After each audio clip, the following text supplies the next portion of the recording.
Percayalah bahwa keindahan bukan dari apa yang kita miliki, melainkan apa yang mampu kita syukuri. Assalamualaikum warahmatullahi wabarakatuh. Ahlan wa sahlan di channel Keluarga Bun Ai. Keluarga yang bercita-cita selalu bersama sampai surga. Amin amin ya robbal alamin. Terkadang kita itu selalu berfokus dengan apa yang belum kita punya, atau bahkan kita merasa orang-orang kok dengan mudahnya bisa mendapatkan apa yang mereka inginkan. Padahal kita tuh nggak pernah tahu ya bener-bener cerita dari awal sampai akhir hingga mereka diberikan hadiah seolah-olah terkabul doanya itu dengan cepat sekali. Nah teman-teman, di sini di Smart Mom Class Bunda itu kayak menggabungkan gitu ya antara psikologi yang memang harus dibenahi dulu, karena percuma juga uangnya banyak tapi psikologinya itu nggak cukup, sehingga kadang-kadang kita merasa bahwa setiap permasalahan atau setiap kesakitan itu kita nggak tahu apa penyebabnya. Banyak juga pro dan kontra dari banyak ya teman-teman Bun Ai yang di financial planner juga yang merasa bahwa SMC ini keluar jalur keluar jalur dari seharusnya pengaturan keuangan. Kenapa bisa seperti itu? Karena memang Bun Ai ini inginnya Smart Mom Class atau mengatur keuangan di keluarga Bun Ai itu bisa dinikmati semua kalangan. Nah hari ini Bun Ai bakalan sharing ada satu metode yang benar-benar jarang Bun Ai pakai atau bahkan nyaris tidak pernah Bun Ai pakai di setiap budgetingnya Bun Ai. Kenapa demikian? Karena Bun Ai ngerasa kurang relevan gitu ya dengan keadaan yang memang harusnya kita sesuaikan. Nah, apa kabar dulu di hari Senin? Banyak banget tanggal merah kayaknya tadi Bun Ai lihat di kalender ya. Ya senengnya ada, deg-degannya ada, karena entah kenapa faktor psikologinya kalau tanggal merah, kalau hari libur itu kita bisa jauh lebih boros. Kekuatan kita untuk mengurus rumah juga tiba-tiba ngedrop ya teman-teman. Pikirannya sih nanti kalau ada pak suami kita mau beresin A, beresin B, beresin C, mau bebenah, mau ini, mau itu, tapi ujung-ujungnya malah kayak sibuk healing aja. Pengen healing deh kemana gitu, mau pompak suami libur ya. Oke, ini mohon maaf banget kalau nanti suara dubbing Bun Ai ada backsoundnya Baby Agni, karena Baby Agni ini udah mulai susah ditinggal dan udah mulai susah agak diajak discuss. Jadi kalau Bun Ai dubbing dia pasti aja ikut-ikutan, tapi it's okay, mudah-mudahan suara Bun Ai tetap terdominasi dengan baik sehingga apa yang Bun Ai sampaikan itu bisa nyampe juga ke teman-teman. Nah selanjutnya di sini Bun Ai bakalan kayak ngasih tahu cara Bun Ai untuk mengevaluasi setiap anggarannya Bun Ai. Nah ini adalah tracker budget, jadi biasanya budget yang keluar di harian kecuali sayur, terus misalnya rincian bulanan itu nggak Bun Ai catat di sini. Jadi Bun Ai catatnya tuh kayak gelondongan, tapi nanti sebelahnya Bun Ai tulis sumber dana. Nah untuk belanja bulanan di bulan ini, Masya Allah diawali dengan hemat. Mudah-mudahan hemat terus menerus ya. Biasanya gitu. Kadang euforia akhir bulan juga kita harus rem-rem, karena kalau ngerasa wah budgetnya masih aman, masih banyak, bisa aja tiba-tiba apa yang nggak tadinya kita pengen beli jadi beli. Kenapa bisa lebih hemat?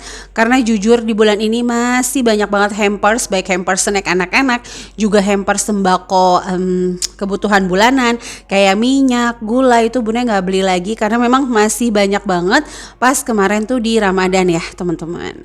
Nah ini Bun Ai kalau bikin meal plan sudah jadi rahasia umum ya. Bun Ai nggak pernah nulisin kayak Senin, Selasa, Rabu, Kamis, Jumat, enggak, karena Bun Ai nulisin idenya aja. Nanti kalau ternyata subsidi silang, misalnya bekalnya ini tapi menu masakannya di nomor 2, itu tinggal Bun Ai coret aja pakai stabilo. Oke lanjut, setelah Bun Ai belanja itu biasanya Bun Ai itu bakal Bun Ai pecah-pecah mana yang masuk ke budget bulanan, mana yang masuk ke budget beras, mana yang masuk ke budget jajan anak-anak. Supaya apa? Supaya tidak termanipulatif oleh budgeting sendiri. Bun Ai paling menghindari yang namanya nyebut berulang-ulang, mengeluhkan kayaknya kurang ya, kayaknya kita nggak sanggup deh budget sekian, kok kayaknya boros banget di bulan ini. Ternyata kita keluhkan, kita keluarkan tapi buat kebutuhan, khawatir pahalanya tuh jadi hilang ya. Sebenarnya kan nafkah yang paling bagus adalah ke keluarga. Jadi usahakan ketika kita mengeluarkan rezeki kita untuk kebutuhan anak-anak, untuk kebahagiaan anak-anak atau bahkan mungkin receh-receh yang kita anggap itu kayaknya ya masih bisa direm tapi ternyata nggak sengaja keluar, ya sudah dilupakan saja teman-teman, ikhlaskan lagi, kita fokuskan lagi untuk cari lagi. Kenapa? Khawatirnya kalau kita berfokus pada hal-hal kayak gitu kita jadi nanti ya energinya habis, nggak bisa cari uang kembali. Yang penting kalau menurut Bun Ai, setiap kita mengeluarkan uang itu ada pendidikannya, ada sedekahnya, ada ibadahnya. Jadi tuh kita enjoy gitu ngejalaninnya. Misalnya anak-anak tiba-tiba kita hilaf nih lagi jalan-jalan terus dia jajan agak banyak. Ya sudah ikhlaskan, niatkan sedekah untuk badan anak-anak, energi ibadah. Kecuali kita membiasakan si anak ini selalu hidup di atas kemampuan. Nah itu yang berbahaya. Contoh, misalnya sekolahnya dicari yang paling murah, tapi jajannya itu kita ngejor banget, sehari 10.000, sehari 15.000, yang kalau di total sebenarnya kita bisa memberikan pendidikan yang jauh lebih baik. Nah itu yang mulai harus dikoreksi ya teman-teman. Nah selanjutnya di sini Bun Ai nulis budget beras. Beras tuh Bun Ai belinya mingguan sekarang ya, karena jujur di tukang beras sama di swalayan kayaknya harganya tuh rada mirip-mirip, atau Bun Ai aja nih yang ngerasa. Coba boleh dibantu di kolom komen ya. Jadi Bun Ai tuh sebulan kayak 4 karung yang 5 kilo itu kadang cukup kadang kurang. Jadi kalau lebih kayaknya nggak mungkin, karena setiap minggu tuh Bun Ai beli kayak 5 kilo 5 kilo 5 kilo. Nah kemarin itu budget untuk Bun Ai jalan-jalan ke Aeon, nanti Bun Ai spill ya apa aja Bun Ai beli, itu di 210.000 atau 219.000, itu Bun Ai agak lupa lagi. Tapi untuk budget bulanannya menghabiskan di 150.000, budget berasnya 75.000. Bulanan itu belum semua, karena Bun Ai belum beli deterjen, tisu sama apa tuh pewangi ngepel teman-teman. Kalau Bun Ai Wipol biasanya atau Biosol. Nah itu Bun Ai pisahkan dengan baik ya teman-teman, sehingga nanti kalau di bulan tersebut nih, kan bulan ini aman-aman nih karena kondangan kayak Bun Ai baru di tag cuma 1.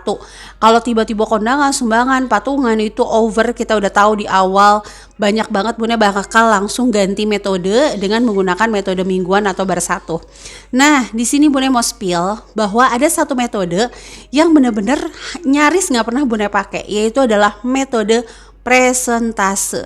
Dimana misalnya 50, 30, 20 atau 40, 30, 20, 10 itu jarang banget Bun Ai pakai. Karena menurut Bun Ai itu agak sedikit kurang lebih luas ngaturnya. Contoh, bagi orang-orang yang gajinya di bawah kebutuhan jauh banget, bagaimana dia bisa mengatur 50% gajinya untuk kebutuhannya? Diambil 80% aja tuh masih sangat-sangat mepet. Gimana kalau kita suruh dia ngatur 50%? Makanya kalau di SMC itu kalau yang berani untuk ikut private class atau premium class itu harus nyebutin nominal gajinya. Meskipun bagi seorang financial planner, financial is very personal. Jadi kayaknya itu sebuah apa ya bahasanya tuh, hal yang harus dirahasiakan. Tapi tidak di Smart Prom Class. Smart Prom Class lo harus jelas dulu income-nya berapa, tinggal bersama siapa saja, jumlah tanggungannya, baru nanti Bun Ai bisa pecah-pecah gitu ya, memberikan saran yang menurut Bun Ai lebih baik, tapi mudah-mudahan bisa dipraktekkan. Karena teori pastinya jauh lebih mudah ketimbang praktek itu sendiri. Nah kembali lagi teman-teman, untuk listrik rumah tadinya Bun Ai itu sebulan bisa habis 1 juta sampai 1.200.000. Tabarakallah, dengan metode terbaru, mohon maaf, Bun Ai itu kayak bisa lebih hemat di 500.000 rupiah. Lumayan banget ya. Jadi dulu tuh Bun Ai suka ngereceh kalau beli listrik, seminggunya 300.000, 300.000, 300.000. Nah akhirnya Bun Ai itu sama Pak suami coba deh kita beli langsung aja. Nah belinya langsung 500.000 rupiah. Ternyata itu lebih hemat. Jadi Bun Ai itu kayak sebulan sekarang cuma beli 2 kali, di awal 500, terus nanti di akhir sekitar 200.000 rupiah. Nah ini adalah dompet andalan Bun Ai. Bun Ai tuh senang banget pakai dompet ini karena menurut Bun Ai isinya tuh ngepas. Nanti teman-teman yang mau samaan, linknya Bun Ai taruh di description box. Jadi cara selanjutnya Bun Ai ngatur budget mingguan nih. Jujur aja untuk anak 3 bekal full sebulan itu 1,3, sebulan tuh seminggu Bun Ai kayak ngebudgetin 250.000. Itu mepet parah buat Bun Ai ya. Tapi kembali lagi ya memang harus dibudgetin segitu dulu gitu. Kalaupun lebih mau nggak mau harus ada income lainnya. Jadi kalau mau jajan ya kita harus cari income lainnya. Nah, Bunda itu tim kulkas kecil, jujur aja 2 pintu yang standar lah ya. Jadi kalau Bun Ai udah food prep selama 1 minggu itu Bunda nggak bisa bikin cemilan karena nggak bisa ditaruh di kulkas. Akhirnya Bunda sekarang food prep tuh kayak cuman lauknya aja.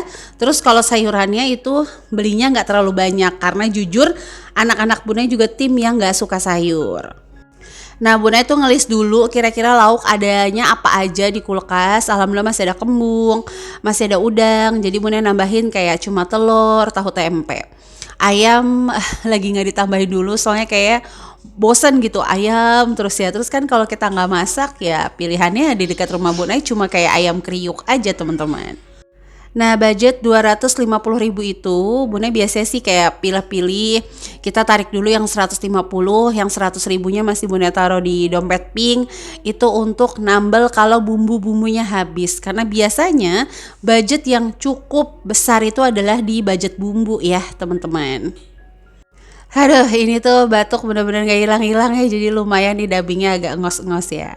Nah, karena Bunda lihat tanggalan 2 hari libur, jadi Bunda sebenarnya bikin meal plan di 3 hari dulu. Terus sisanya ya udah Bunda bikin aja. Nah, lagi ya, ngebahas sih metode presentase. Kenapa metode itu seolah-olah populer? Karena ya sederhana, manusia itu mencari sesuatu yang mudah dicerna aja. Kalau kita harus menjelaskan bahwa mengatur keuangan itu harus sesuai dengan kondisi, keadaan, psikologi, itu akan lebih susah diterima. Maka ketika mengeluarkan si budget presentase ini, itu akan jauh lebih mudah dijalankan ya. Tapi jujur, keluarga Bunai sendiri itu nyaris tidak pernah menggunakan si budget presentase. Mengalami minus budgeting, mengalami loncat-loncat sumber dana, misalnya tadinya buat tak terduga jadi cover sayur itu biasa. Tapi jujur ya, Bunda sendiri mulai untuk jujur pada diri, dimana Bunda menuliskan dulu berapa sih kebutuhan yang aku butuhin sebenarnya di setiap bulan supaya nggak minus. Lalu Bunda sesuaikan dengan kemampuan. Contoh, dulu nih ya. Misalnya kita itu ternyata kebutuhannya butuh di 5 juta, tapi gaji kita 3 juta. Berarti kalaupun kita nggak bisa nabung, ya memang karena kebutuhannya udah tinggi. Nah, gimana caranya supaya bisa nabung? Pilihannya cuma 2. Penghematan di salah satu sisi atau kita mau cari income sampingan. Nah, itu sesuaikan sendiri sama kepribadian, mohon maaf teman-teman. Tim yang selalu pegang uang cash habis sama kayak Bun Ai. Jadi Bunda itu selalu punya dana tak terduga di dompet ini 300.000 Bunda taruh. Jadi kalau misalnya ini untuk kalau ada pengeluaran yang tiba-tiba di luar prediksi. Contoh tiba-tiba gas habis atau Rafa butuh buku tulis, Rafa butuh pulpen. Nah itu Bunda pakai. Di sini alhamdulillah Bunda masih punya voucher Superindo 100.000 plus voucher TipTop 80.000 rupiah. Biasanya nanti Bunda itu kalau belanja sayur-sayur, jujur aja ya teman-teman, itu di pasar tradisional. Tapi kalau untuk lauk itu suami Bunda suka belinya di Superindo. Emang agak lebih mahal ya, tapi kadang-kadang kita juga dapat promo kok, kayak udang tuh murah ya di Superindo menurut Bun Ai. Terus udah gitu lebih seger sama lebih besar-besar udangnya. Nah, selanjutnya di sini ada voucher TipTop 80.000 karena kemarin belanja pakai Mandiri. Itu dapat voucher 80.000 belum Bunda tukerin. Ini Bunda simpen aja. Nanti insyaallah untuk belanja selanjutnya kita tukerin ya. Kalau yang Superindo ini bakal Bunda simpan insyaallah untuk lauk ya teman-teman. Karena biasanya Bunda beli kayak cuma udang, kembung atau udang, gurame ya Bunda emang nggak macem-macem lah belanjanya. Kalau ayam-ayam biasanya di Prima Fresh Mart. Kalau tadi 300.000 itu untuk dana pegangan aja karena suatu saat kita nggak tahu kan, entah tiba-tiba lagi ngojek motornya mogok ya, nauzubillah min dzalik sih kita nggak mau ya. Tapi ya insyaallah itu untuk dana tak terduga. Nah untuk budget sayuran itu ngepas ya. Minggu kemarin top cuman habis 150.000 karena emang masih banyak banget stok di Ramadan. Selanjutnya di sini Bunda ngambil lagi 150.000. Kemarin belanja habis 86.000. Ini yang 20.000 Bunda belum bayar sayur nih sama adminnya Bun Ai, denger nggak tuh dia? Ya Bunda nitip sayuran 10.000 belum Bunda bayar tapi udah Bunda siapin uangnya. Sisa 70.000 berarti 100.000-nya masih di dompet pink. Dari tanggal 1 sampai sekarang Bunda dubbing itu Bun Ai masih menggunakan sekitar 300 ribuan untuk belanja sayur. Kira-kira dari semua penjelasan Bun Ai, cara mengatur gaji Bun Ai, cara mengatur pengeluaran, ada pertanyaan nggak? Boleh ya tulis di kolom komen. Dan mohon maaf banget apabila apa yang Bun Ai sharing itu menimbulkan rasa nggak enak di hati teman-teman, atau kayak nggak penting, atau kok kayak pamer. Bun Ai minta maaf, nggak ada niatan sama sekali ke arah sana ya. Bun Ai juga mengucapkan terima kasih yang selalu menyaksikan video keluarga Bun Ai dari awal sampai akhir. Semoga kebahagiaan selalu meliputi kita semua. Nah, untuk saving challenge, untuk menentukan berapa budget THR, kenapa Bun Ai bikin saving challenge kayak gini, nanti bakal Bun Ai spill di next video. Jangan lupa untuk subscribe, jangan lupa untuk share jika video ini bermanfaat, sehingga channel ini bisa terus-terus berkembang. Seperti rahasia umum ya, yang kemarin Bun Ai bilang, emang dominasi duit tuh 2000-an di dompet Bun Ai. Sebenarnya ini kalau nggak sabaran langsung aja masuk ke saving challenge gitu, tapi Bun Ai mah nyantai aja lah dulu. Nanti aja untuk masuk ke saving challenge-nya ya. Jadi ini masih Bun Ai simpen, suatu saat nanti siapa tahu butuh jajan. Oke teman-teman, itu aja yang bisa Bun Ai sharing di hari ini. Terima kasih yang udah nonton dari awal sampai akhir. Sampai jumpa lagi di video keluarga Bun Ai. Wassalamualaikum warahmatullahi wabarakatuh.